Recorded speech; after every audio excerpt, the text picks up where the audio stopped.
rolling. What's fly with you? What's fly with you? It's your boy, You Go Fly. Excuse me. And I got my homeboy Friend Zone with me. Hey, Friend Zone in the building. And I'm so excited. Today is the first episode of Alph-Ology.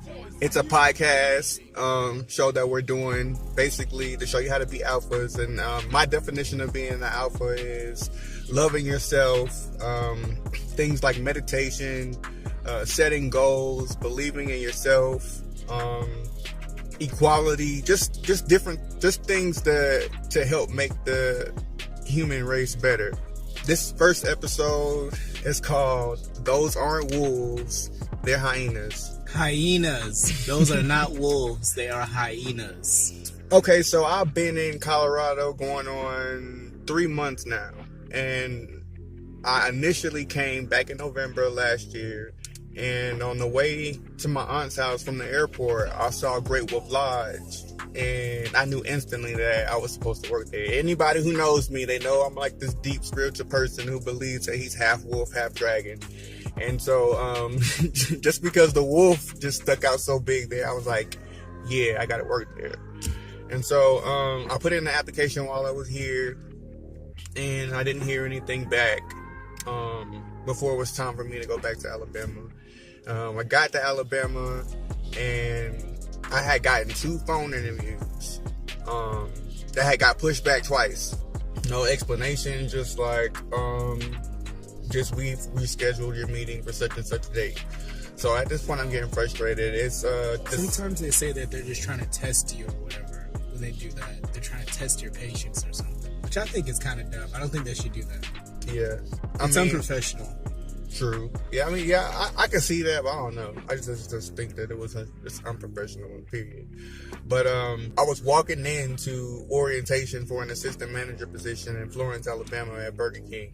I really didn't want to go in. Like, I really was waiting on this phone call, and the person who was interviewing me was like an hour late. So I'm thinking that they're just not going to call at all. Like, I wasn't going to hear nothing. But I know it was God. I walked in there, and they said that the manager that was supposed to be training me was going to be an hour late.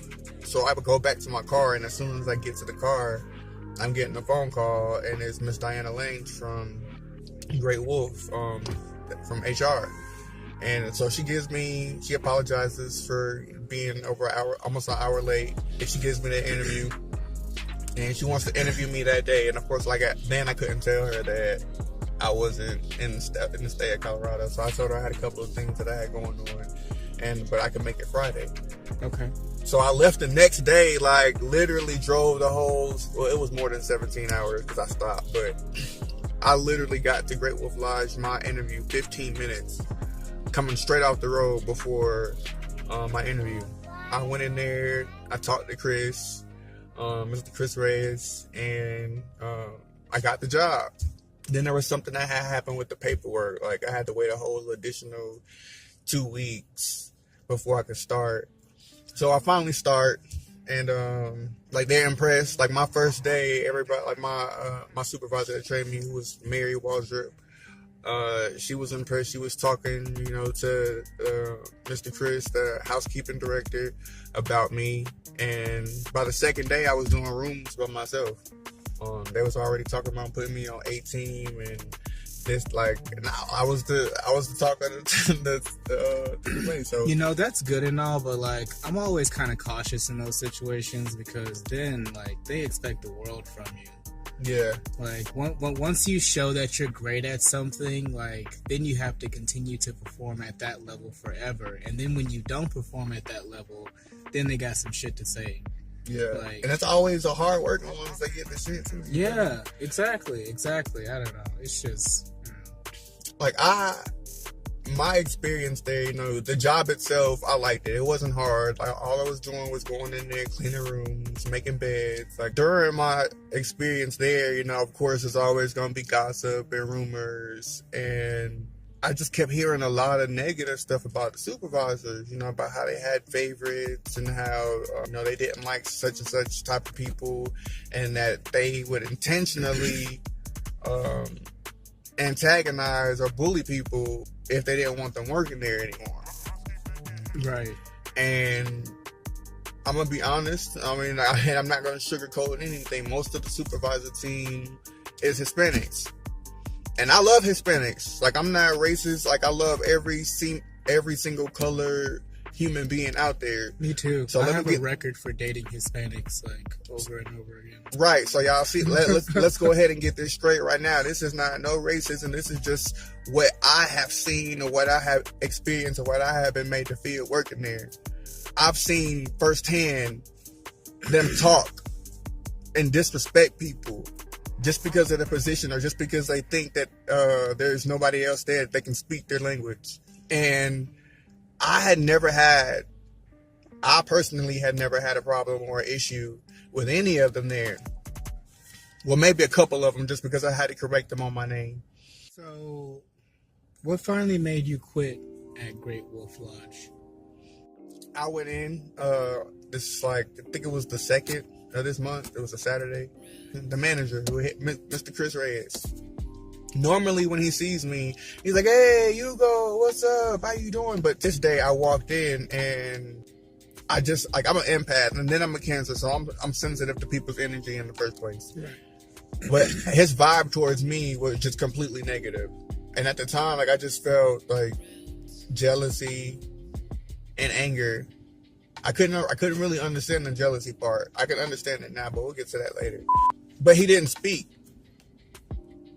And so I walk into the break room to put my coat and my belongings and stuff up. And he immediately, it's like he was following me, walks behind me, like super, super close. Like I felt like he was smelling me to see if I smelled like weed. Because okay. I've heard that they have a habit of, going up in people, look at people's face like this, like all of it in their face, trying to, just see, especially people, that don't. Oh, like looking you deep in your eyes. Yeah. To see. No, that's happened to me at jobs before, and like I've been guilty though. So I'm like, I can't believe they can actually spot that. I'm like, damn, little detective over here. You shouldn't be working here. You should be at the police department. No, you got to be looking. But he faked it off by going to the bathroom, and I just knew from that moment that I was going to end up in the office before the end of the day. Yeah. And no lie, I go to clock out, and one of the supervisors, one that I've had issues with, one because she's disrespectful, and she feels like she can call me whatever she wants to call me, and think that just because she got a blue shirt on her, that protects her. Mary Waldrop. What did she call you? Like, okay, so when I first got the job, everybody is like, okay, so what's your name? I told them my name. Well, what's the name you want to go by? And everybody knows me as Hugo. They asked you what's the name you want to go by, right? And so they put I like when employers do that. Right. Okay. So I'm thinking like, cool. Okay. So they asked, that was gonna be the name that they put on my name tag. So my name tag says Hugo.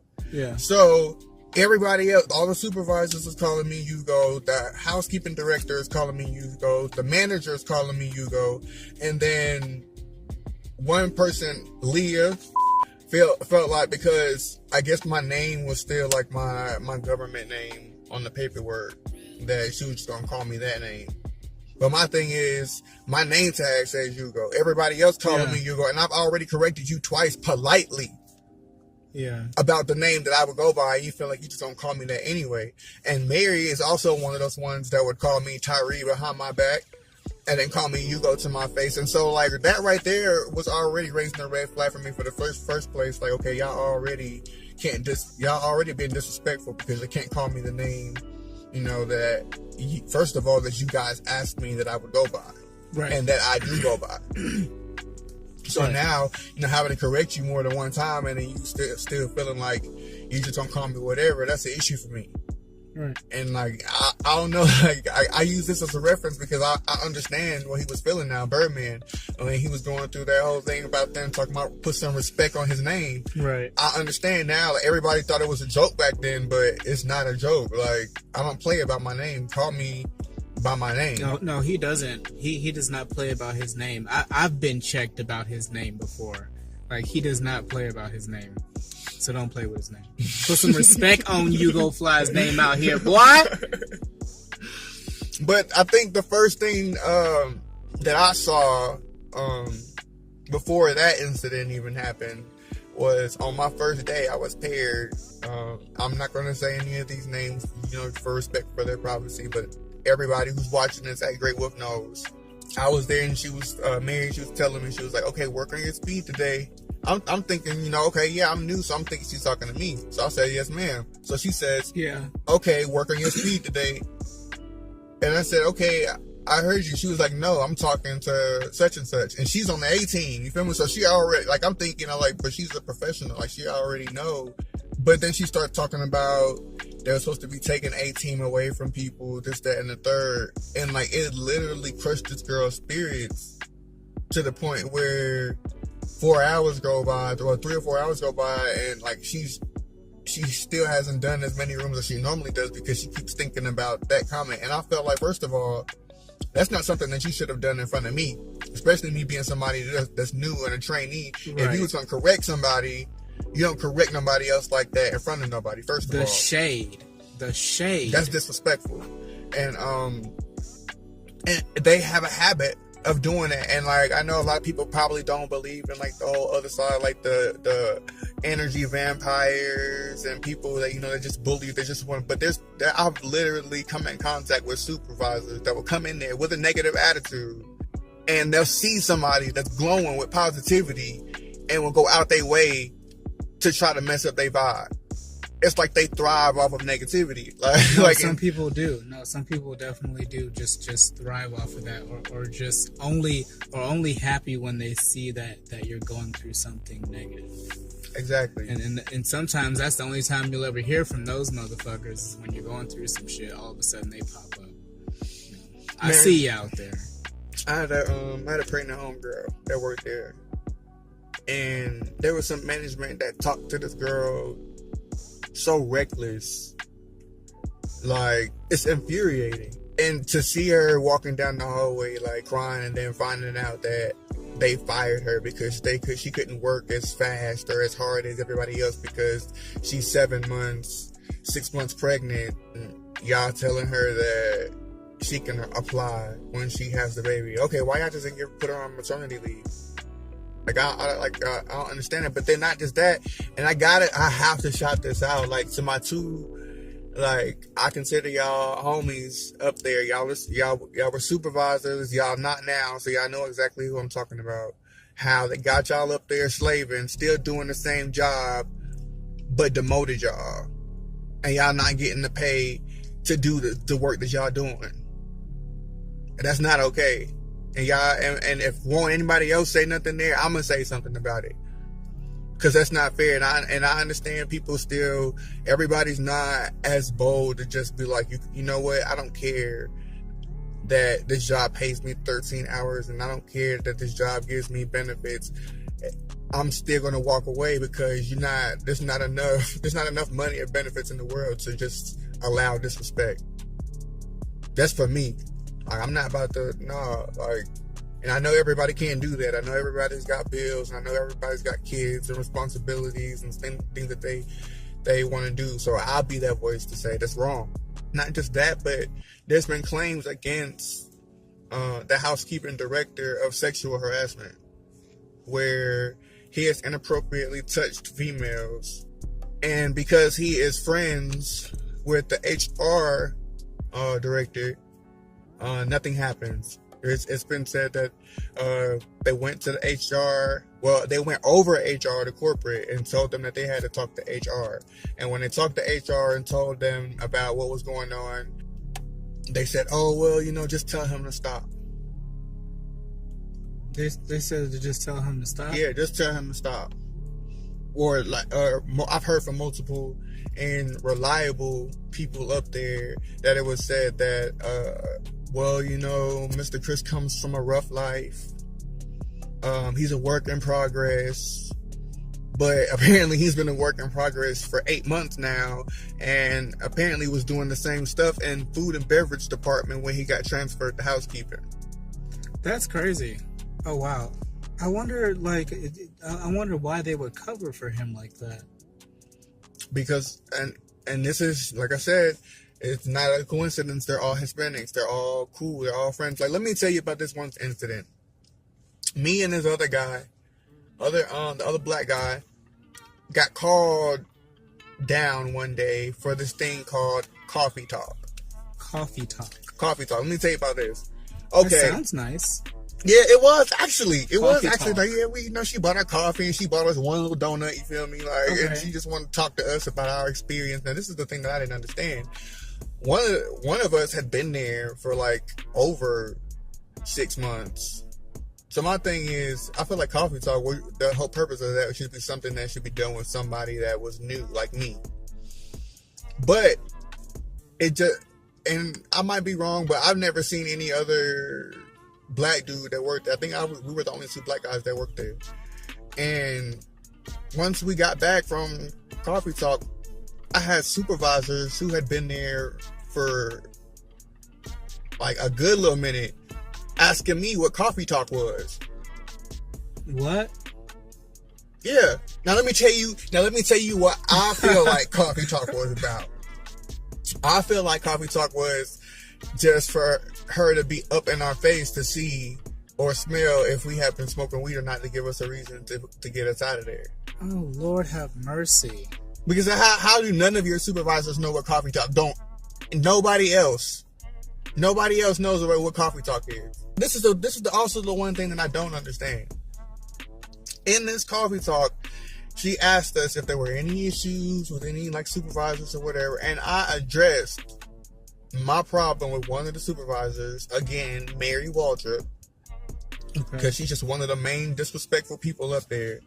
I addressed, my issues with her, and also another person who was also at the time, management, and I just feel like she was just being misguided, just trying to follow everybody else. Miss Diana acted like she didn't know that Mary was still working there. She was like, who? Mary who? Mary what? Pulled out her, like, I'm talking about, made a whole show and everything, pulled out her phone to check her email and something. I don't know what she was checking. I don't know what she was checking. She was like, on YouTube. She's still employed here? But then, like, a week later, this same person is getting a management raise. So you mean to tell me you don't know that this supervisor has been here for a good little minute now, is getting promoted, and this is somebody who's constantly had claims about how she talks to people? So the day that I got called into the office, though, let me rewind back to that. Right. My first room, and I will admit there was one bed in there, because like sometimes there'll be guests, who come and stay, like they'll get like a room with 2 beds in it, but won't sleep in one of them. So it's like the one's brand new, right? So there was that was my first room. I did what I'm supposed to do for the other bed, because the other one looked like it hadn't been touched. I looked at it and everything, with nothing on there. I get to my third room, and my supervisor, Yahira, comes down and she says, I need you to go back to the first room. There's chocolate on the sheets. You didn't change the sheets. Chocolate on the sheets. Yeah. Now, like I said, I will admit the shit that, like, it looked like it was completely brand new, and I looked and I checked. There was nothing on the bed. It looked completely spotless, like a brand new room. Like, you feel me? Like a bed that had just been made. Okay. There was nothing on there. But she said there was chocolate on the sheets. Did she put some chocolate on the sheets? She put some chocolate on the sheets, and then it was before, like, I had been hearing that a couple of the supervisors would go behind some of the workers that they were trying to get out of there, and they would do stuff like put chocolate on the sheets or the dressers, or they put like a shoe from Lost and Found, or some pants up under the bunk beds to try to make it seem like we were half doing our jobs. Like, and I know for a fact somebody did me like that twice. Two different supervisors. Low down. That is low down. But this is the thing, though. This same day, this is the same supervisor, Yahira. When I got pulled into the office, she was one of the supervisors that got pulled in first. There was 4 supervisors that got pulled in. Okay. She sat right next to me, and she was like, "Are you in trouble?" I didn't say anything. So I'm like, in my head, I'm like... So the first thing she says is, "Are you in trouble?" I didn't say anything. Exactly. Get the fuck out of here. Exactly. So... You said everything. She said everything. She said everything, right? Like, she said shit that they didn't ask. Man. Get out of here. I'm sitting in the office, and like, now I'm mad because I'm listening to the housekeeper tell me that all these lies talking about how I'm not vacuuming my rooms, how I'm not changing sheets, how I'm half cleaning. But my thing is, bro, like 3 or 4 days ago, y'all was just talking about putting me on 18. So what changed there? That's always funny. What changed is switches up. What changed is I'm that one that's not going to allow anybody to just talk back, just talk to me any type of way. So I'm going to say something back to you. Those blue shirts, those management shirts, they do not protect you. Like, don't act like I can't reach out and bless you, like, because you, in some type of way, you gonna feel it. Like right now, like. Y'all feeling it. I know y'all feeling it because I'm putting you all on blast and I'm putting y'all names and I'm not playing with y'all because I told y'all more than one time about playing with me. These are just reasons, that you don't want to work for Great Wolf right now until they fix the management problem. For one, they're unprofessional. I just told you from my whole experience, from the phone interview, been pushed back twice. Everything was just unprofessional about that. And then just the poor leadership, even from the top of management, for you to know the claims and you to know the issues and not do anything, and you're in that position of power to where you can do something but you just don't. That's poor leadership. And in the military, which is where I'm from, they say shit rolls downhill. So of course it's gonna start with you. And all just the total disrespect of the management, or of them just feeling like they can say whatever, especially a couple of the Hispanics that felt like there's not a black person there that understands Spanish. They would literally be talking bad about somebody right there in their face, be smiling and laughing and all that. Like I'm talking about, and I had one, Chris, don't think that I didn't hear you when you was playing with my name. But when you was just sitting in the office and she said my name and you was like, Punto? And she said, no, Hugo. And you said Punto? I know what Punto means, bitch. Like, that's happened to me quite a few times over the years with various jobs. You'll be working with certain people and they speak a different language, and like over time it kind of like makes you feel like they're always talking about you. And you don't want to feel that way because of course like a lot of times they're probably not. But anytime that you feel like they're talking about you, unless you just one of those people that's just self-conscious and feel like everybody's talking about you. No. You can tell when the Hispanics are talking about you. You can feel it. And I mean, I don't want to be, racially insensitive in any way, but like that is something that I have observed though. And like it has affected me in that way to where like sometimes I feel a little bit uncomfortable with people speaking other languages around me. Because, I tend to think sometimes that they're talking about me. Especially if I know you speak English. I know you speak English. You here, nigga. You made it all the way to America. Why are you speaking that shit? I'm just saying. That whole shit will probably get edited out. No, bro. There's other people need to hear that because they need to know how other people think and stop seeing it from just their perspective. They need to know that. I mean, I'm just saying, and I'm not saying that anyone shouldn't speak their native language. Right. But I do understand enough Spanish, okay, and I can speak enough Spanish as well, that there have been, those times where I do know you're fucking talking about me. So now, it gets to a point where it's like, well, fuck, it always feels like they're talking about me now. Right. You know what I mean? You guys let me know if I'm, like, being insensitive or whatever, I don't think you are. So let me say this. February 1st was the day that everybody in housekeeping got a raise. We went from 11.25 to 13. And I was like, yeah, that's tight. That's dope. You feel me? Like, I'm super lit. I'm about to stay here forever. No, I'm just playing.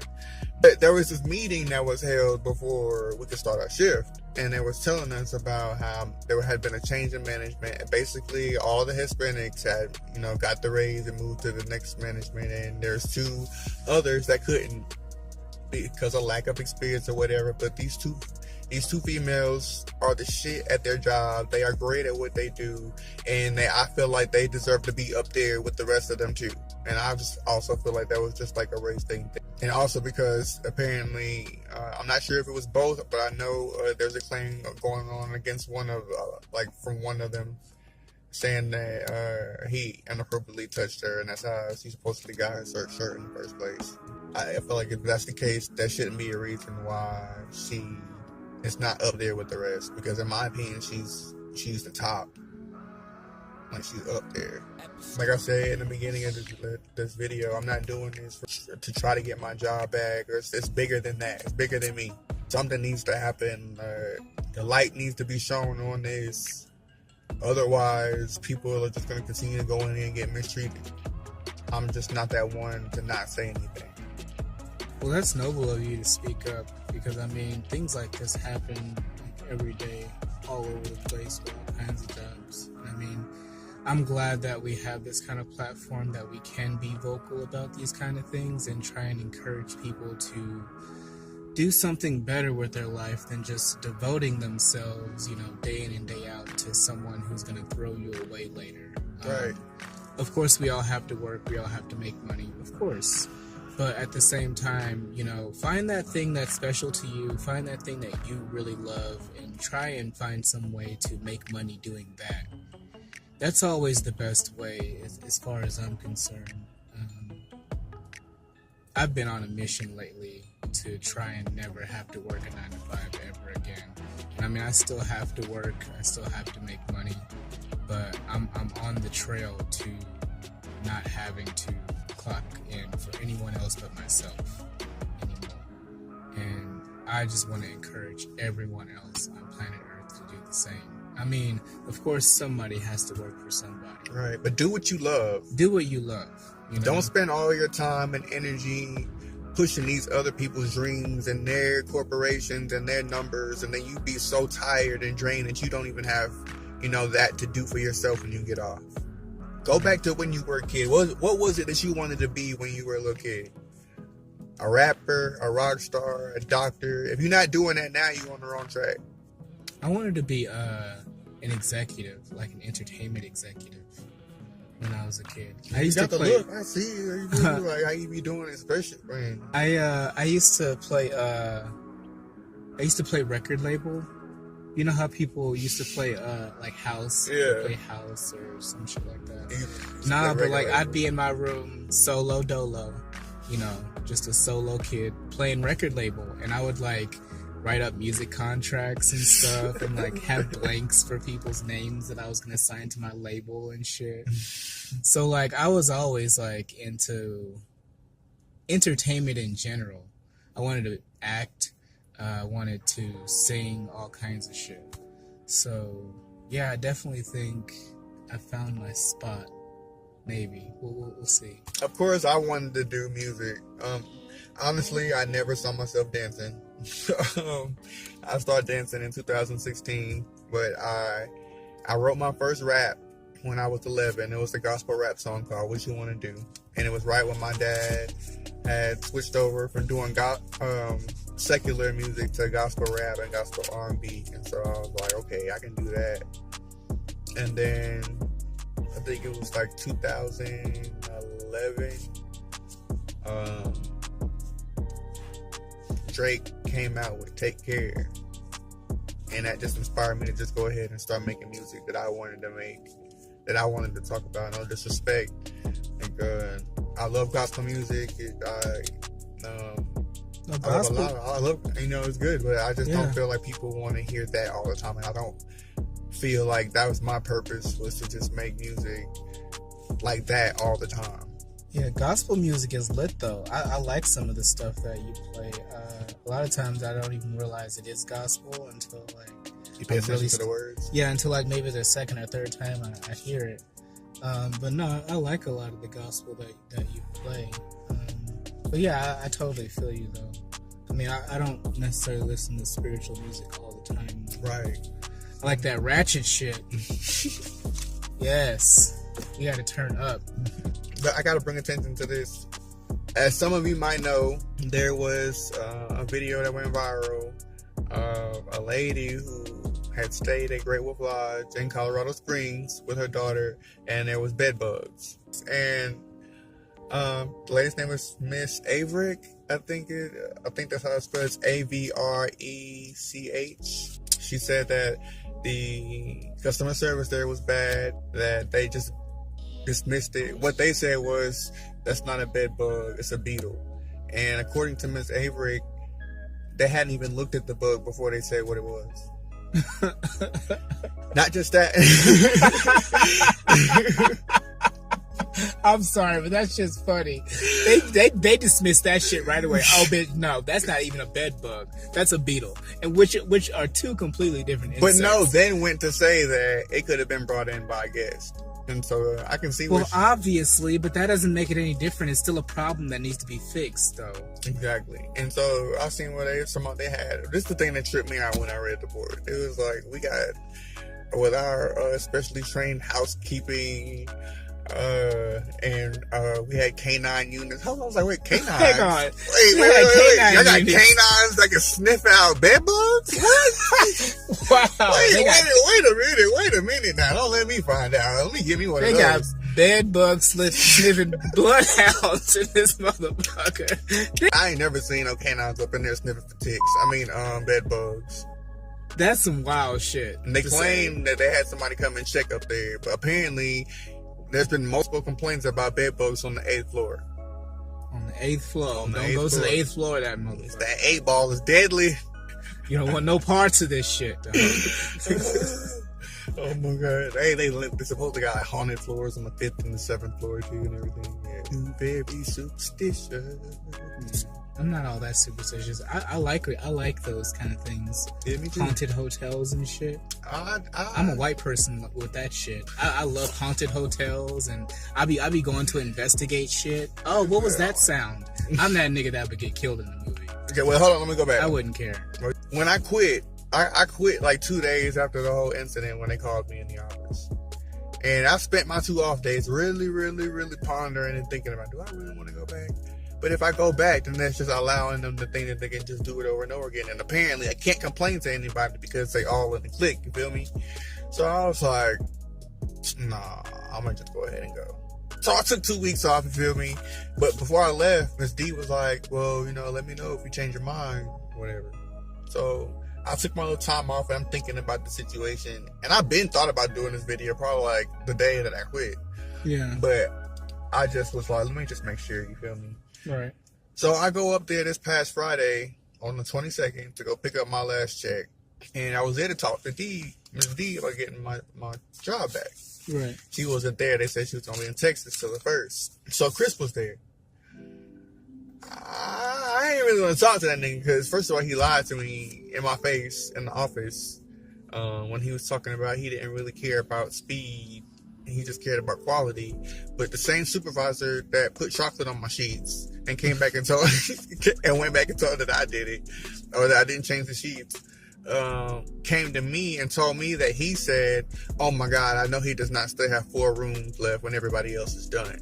But you put me in the office and you telling me to my face, and I'm looking at you, why you lying to me? Because either you lying or she lying. Either way, both of y'all lying. Either way, both of y'all lying. Either way, both of y'all lying. If he lying or she lying, both of y'all lying. Because both of y'all know about it. And you gonna cover for each other. I know. Like, I'm not. I guess they just think that.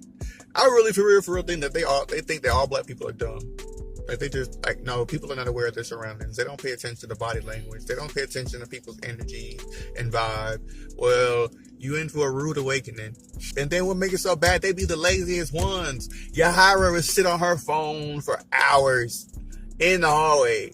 Oh, that's me. Scrolling. That's me at work. I'm on my phone. Fuck y'all. Scrolling.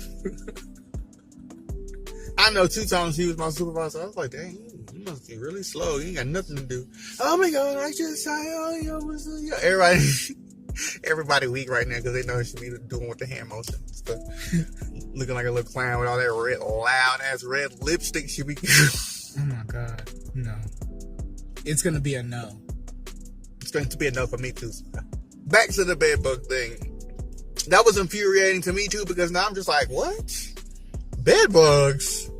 And y'all got us in this room cleaning and y'all ain't say nothing to us? We could have been attacked, taken home to our families, with our babies. Wait, you said you could have been attacked? Yeah, them bed bugs don't be playing around. They just be hopping and everything. I've never seen a bed bug jump bro, they before. be hopping, bro. I'm really scared now. They I hope I never see another bed talking bug. about it.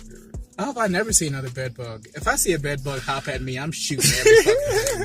I'm shooting people if a motherfucking bed bug hops at me. Fuck that shit, nigga. I'm taking everything out, dog. Fuck that shit. Oh my god. Ugh, that's disgusting. So that lets y'all know that they don't care. Because they held a whole meeting to tell us that 2 people had got demoted. Yeah.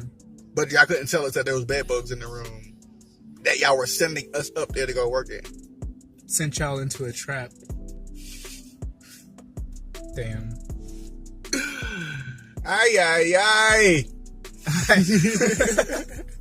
Ay, caramba. Like I said, this is not for like publicity or anything. Y'all already, if y'all don't already know me, I'm the dude that's be on Academy, on the corner of Academy and Carefree, digging every day.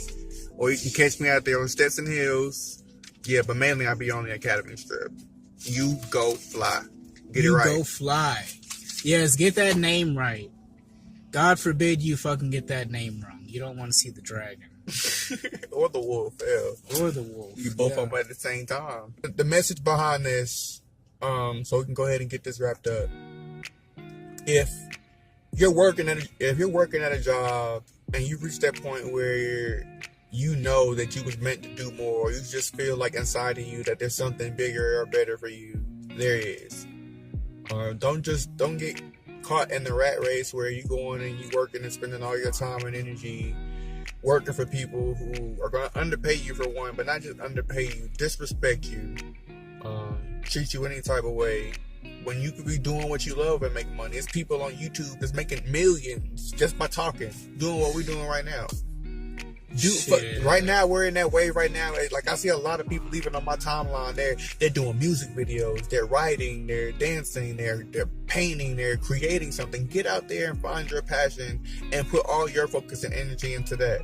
If you got to get a budget to where you can make it, pay your bills, make sure that your family is straight, and still be able to do what you need to put yourself in a position where you're not working for nobody else, where you don't have to worry about people taking all these different little lines out your little check, like when you don't even know where they're going or if they're going to where they say that they're going, and you just working for you.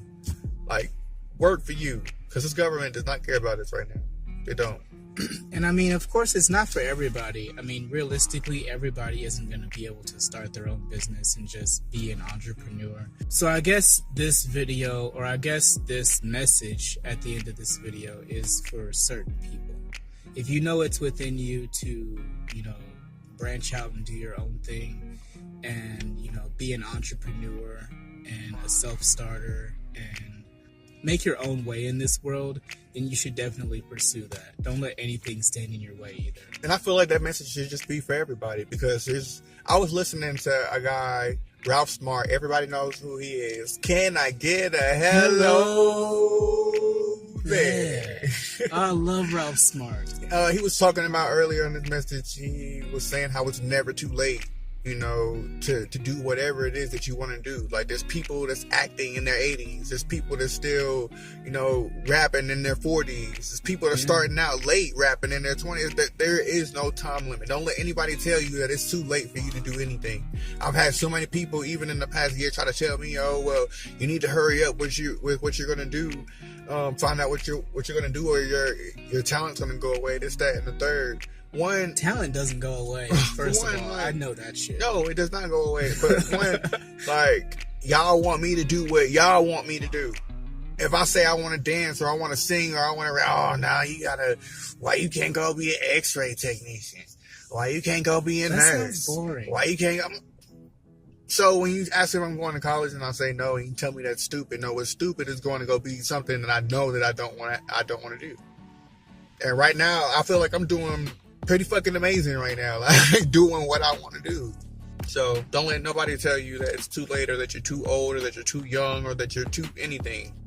You can do whatever you put your. Philippians 4:13, I can do all things through Christ who strengthens me. Those who do believe in Jesus. Yeah, what is his name? Samuel L. Jackson. I know you guys are probably familiar with Samuel L. Jackson. He's like the top grossing actor of all time. He didn't start acting until 43 years old, and he was addicted to heroin at the time.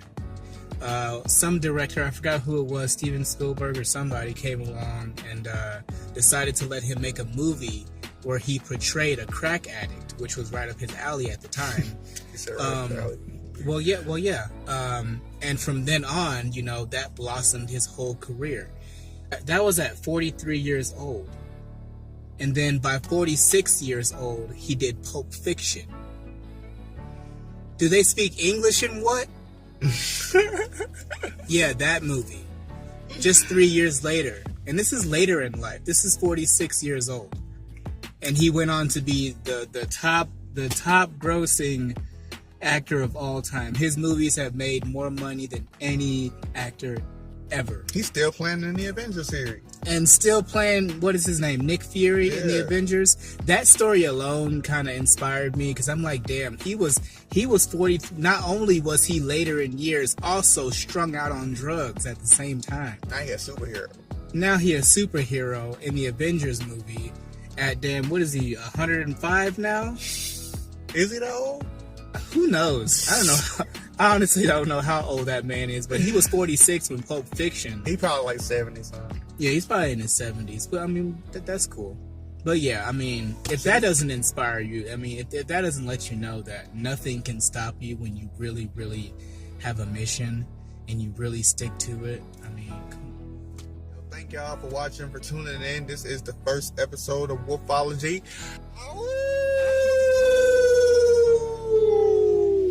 Y'all stay Wolfpack Tracker. What else we're going to show you how to be real wolves. You feel me? Y'all stay high, stay fly, stay blessed. You go fly out. Friend zone. Peace.